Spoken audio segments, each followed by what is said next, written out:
अस्सलाम वालेकुम। मैं ज़्यादा लंबी चौड़ी बात नहीं करूँगा, आप लोगों से छोटी सी बात करूँगा कि जिस वक्त हमारे मुल्क में मार्शल लॉ लगे हैं ना, डिक्टेटरशिप आई है, उस वक्त हम लोग बहुत छोटे छोटे से थे।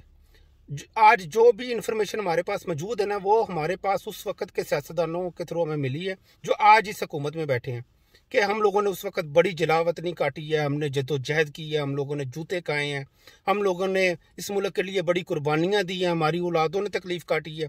लेकिन जब हम इन्हीं लोगों को आज देखते हैं हुकूमत में, और एक बंदा जिससे हुकूमत ले ली गई है और इन्हीं लोगों के थ्रू उस बंदे से हुकूमत ली गई है, वो बंदा हुकूमत में नहीं है, गोलियां खा के इस मुल्क के अंदर बैठा है, इस मुल्क के अदारों से लड़ाई कर रहा है, इस मुल्क के जो बड़े बड़े माफिया उनके साथ लड़ाई कर रहा है। लेकिन ये लोग जो आज हुकूमत में बैठे हैं, इन लोगों ने हमें उस वक्त जो स्टोरियां सुनाई हैं, आज उसी के अपोजिट है सारा कुछ। अगर उस वक्त इन लोगों ने डिक्टेटर के सामने ये सारी जद्दोजहद की है, तो अपनी हुकूमत में ये सारे लोग क्यों भागे हुए हैं? उस वक्त अगर ये शेर थे, तो आज अपनी हुकूमत में क्यों दिलेरी नहीं दिखा रहे, क्यों शेर नहीं बन रहे? इसका मतलब है कि ये लोग उस वक्त भी गीदड़ थे, आज भी गीदड़ हैं। ये लोग उस वक्त भी शेर नहीं थे, आज भी शेर नहीं है।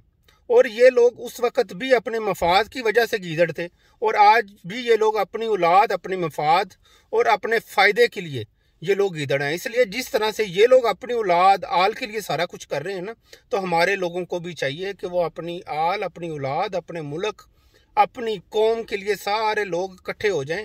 क्योंकि ये लोग अभी इकट्ठे हो गए हैं अपने मफाद के लिए, तो हम क्यों नहीं हो सकते?